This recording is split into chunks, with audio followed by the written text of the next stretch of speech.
Nos últimos dois vídeos abordamos os Brasileirões de 2010 até 2013.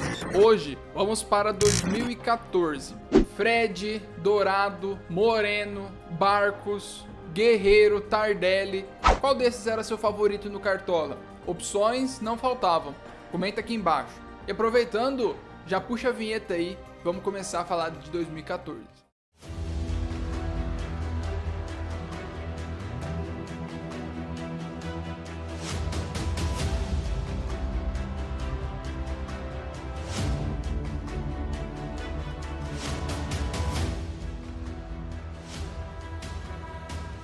A torcida do Palmeiras estava louca para escalar os jogadores do Palmeiras no Cartola FC. O Palmeiras tinha acabado de ser campeão da Série B e chegava na Série A com força para tentar buscar uma posição digna. Porém, não foi bem por aí. O time acabou em 16º colocado e quase mais uma vez caiu para a Série B.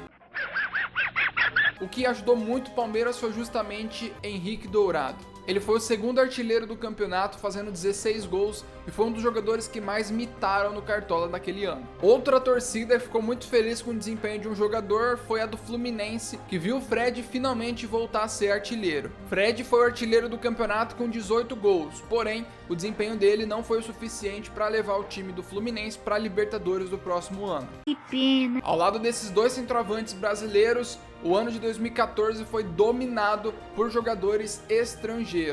O boliviano Marcelo Moreno foi um dos destaques do Cruzeiro nesse ano. O trio de ataque com Marcelo Moreno, Ricardo Goulart e Everton Ribeiro no Cruzeiro fizeram um dos melhores trios da história do Brasil. Esse trio provavelmente estava presente nas suas escalações do Cartola na época. Ou era o Everton, ou o Marcelo, ou o Goulart, ou os três. E outra figurinha bem carimbada nos times do Cartola daquela época foi o Marcelo Oliveira, que foi o treinador do Cruzeiro. O técnico levou o Cruzeiro de uma forma absurdamente fácil ao bicampeonato e isso ajudou muito ele no Cartola, que pontuava bem quase toda a rodada. Mas disso a gente fala em breve. Além do Marcelo Moreno, a gente teve também Hernan Barcos dando um show pelo Grêmio. Lembra do Barcos? O centroavante foi responsável por quase metade dos gols do Grêmio nesse campeonato brasileiro. E direto do Peru, temos outro estrangeiro, Paolo Guerreiro, um dos maiores centroavantes peruanos, se não o melhor de todos os tempos. Guerreiro foi responsável por fazer 12 gols e foi um dos artilheiros do Corinthians nesse ano. E se a gente for pegar a lista dos jogadores que mais deram assistência nesse ano, a gente vai ter muito estrangeiro. Começando pelo Conca lá do Fluminense, líder de assistências no time. D'Alessandro pelo Inter e Jesus Dátulo pelo Galo. Agora você imagina na época do Cartola, né, com 5 meias aí que dava assistência todo jogo e 5 atacantes que todo jogo fazia gol também. Será que não tem como no Cartola escalar um goleiro, 5 meias e 5 atacantes? Infelizmente não. Porém, na época os cartoleiros queriam muito fazer isso, escalar todos eles de uma vez só. Na época não tinha liga mata-mata e também não existia o Cartoleiro Pro. Isso foi chegar só em 2016. Como qualquer campeonato brasileiro, a gente sempre tem os altos e baixos em relação ao Cartola também. É verdade. E um momento inesperado foi protagonizado pelo lateral Patrick do Sport. O lateral deu uma aula em Pernambuco, fazendo 3 gols contra o Grêmio. O atleta chegou a ser escalado como ponta direita em diversas oportunidades, porém no Cartola ele estava como lateral. Era como se fosse um coringa. E aí, nesse jogo, você escalou o Patrick esperando só o saldo de gol. Ele foi lá e meteu um hat-trick? Já pensou? Mas não é só de alegrias que vive o brasileiro. Vamos falar do jogo onde o Botafogo meteu 6-0 no Criciúma. O Botafogo terminou o ano em penúltimo lugar do campeonato. E o Criciúma foi o lanterna. Os dois piores times daquele ano. Caracas. Porém, ainda pela 4ª rodada do Campeonato Brasileiro, as duas equipes se enfrentaram. E graças a esses 6 gols sofridos, o goleiro do Criciúma, Galato, acabou repetindo uma das piores pontuações que já aconteceram até hoje. Lembra quando a gente falou do Renan Ribeiro, que tomou 6 gols do Cruzeiro? Pois é, a pontuação foi a mesma do Galato, menos 12. No fim das contas, né, os dois times, tanto Botafogo como Criciúma, acabaram não rindo por último, já que os dois foram para a Série B. Porém, com certeza essa aqui foi uma das piores atuações da história do futebol brasileiro e inclusive do Cartola. E no Campeonato Brasileiro de 2014, outro jogador que teve um desempenho pífio foi o David, volante do Goiás. Nesse jogo, ele quase repetiu a atuação do Gum.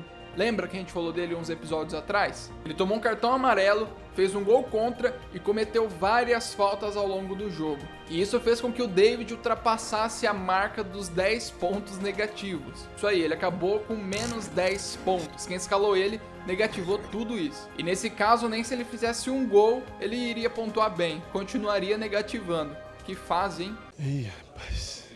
E agora, um pouquinho mais pra frente, um jogo da 33ª rodada. Mas não é um jogo comum. Grenal, Grêmio Internacional, com uma goleada do Grêmio. O Inter se encontrava numa posição bem melhor que a do Grêmio, mas isso não influenciou em nada no jogo. Luan e Dudu abriram o marcador a favor do Grêmio, 2-0. E o He-Man, logo depois de entrar em campo, já marcou um gol pro Inter, 2-1. Porém, quando todo mundo já esperava que o Inter ia em busca de uma virada ou de um empate, Alan Ruiz vai lá e marca 2 gols pro Grêmio. E inclusive no último gol, que foi o quarto, Alan Ruiz foi lá pertinho do banco do Inter para comemorar. E é claro que isso não ia terminar bem. O Alan acabou causando um grande alvoroço, virou briga, polêmica, a gente já sabe, né? Alan Ruiz e Rafael Moura acabaram levando cartão amarelo. E após o jogo, os jogadores do Grêmio felizes cantaram parabéns para Felipão, que completava 66 anos naquele dia. Uau! Em um jogo válido pela última rodada do campeonato, o Palmeiras enfrentou o Atlético Paranaense. Muitos achavam que ia ser um jogo tranquilo pro Palmeiras, porque o Atlético tinha entrado com o time reserva. Com certeza você deve ter escalado o Henrique Dourado, Fernando Praz, esperando uma goleada do Palmeiras. Mas o Atlético Paranaense resolveu mostrar serviço nesse jogo. Após o empate contra o Atlético Paranaense, num jogo bem fraco, o Palmeiras ficou dependendo do Santos, um resultado do Santos, para definir se o Palmeiras iria cair ou não. E uma imagem bem forte desse jogo foi justamente a torcida do Palmeiras comemorando um gol do Santos. O Santos, caso perdesse, rebaixaria o Palmeiras. Mas o Santos foi lá, ajudou o seu rival e acabou vencendo e mantendo o Palmeiras na Série A. Com uma das melhores campanhas da história do Campeonato Brasileiro e com uma sequência de vitórias invejável, o Cruzeiro alcançou mais uma vez o título. Ainda na 9ª rodada, o Cruzeiro foi lá e meteu 3-0 no Flamengo. Isso animou muito a torcida. O jogo foi no Parque do Sabiá, já que o Mineirão estava cedido à FIFA para a Copa do Mundo de 2014. O Cruzeiro fez um ótimo volume de jogo e conseguiu a vitória. Logo aos 16 minutos do primeiro tempo, Everton Ribeiro fez uma ótima jogada e Ricardo Goulart fez o primeiro gol do jogo. 2 minutos depois, Everton Ribeiro aproveitou um vacilo da zaga e fez mais um gol contra o Flamengo, 2-0 Cruzeiro. O Flamengo nesse jogo não ofereceu perigo ao gol do Cruzeiro, e depois de uma linda tabela entre Everton Ribeiro e Ricardo Goulart, Borges marcou o 3º gol do Cruzeiro contra o Flamengo. E isso marcava o início de um grande campeonato que o time mineiro iria fazer. Já que a gente falou do início, vamos falar também do jogo que deu o título para o Cruzeiro. Na 36ª rodada, o Cruzeiro recebeu o Goiás e fez o dever de casa. Em uma tarde com muita chuva e um campo encharcado, o Cruzeiro achou um adversário que fez um bom trabalho defensivo. O único objetivo do Goiás para o jogo era tentar atrasar uma rodada esse grito de campeão do Cruzeiro, mas eles não conseguiram. Empurrado por quase 60 mil torcedores, o Cruzeiro foi firme e forte em busca da taça. Aos 13 minutos, gol. Ricardo Goulart após uma ótima jogada de Everton Ribeiro. Novidade, né? Mas o Goiás tinha o objetivo de atrasar esse título do Cruzeiro. E aos 23 minutos, pimba. Lembra do David? Aquele cara que conseguiu um dos recordes negativos do Cartola? Pois é, ele participou desse gol. David bateu uma falta, a zaga do Cruzeiro não conseguiu afastar e Samuel empatou o jogo. O Goiás até cresceu no jogo e começou a incomodar muito o Cruzeiro. A torcida ficou com medo. Mas adivinha quem mais uma vez fez uma ótima jogada aos 63 minutos? Pois é, Everton Ribeiro fez uma linda jogada e fez o gol da vitória do Cruzeiro. 2014 foi um ano de Copa do Mundo e muita emoção no Campeonato Brasileiro. Everton Ribeiro, como a gente já reparou, era o grande cara desse time do Cruzeiro. Você jogou Cartola nessa época?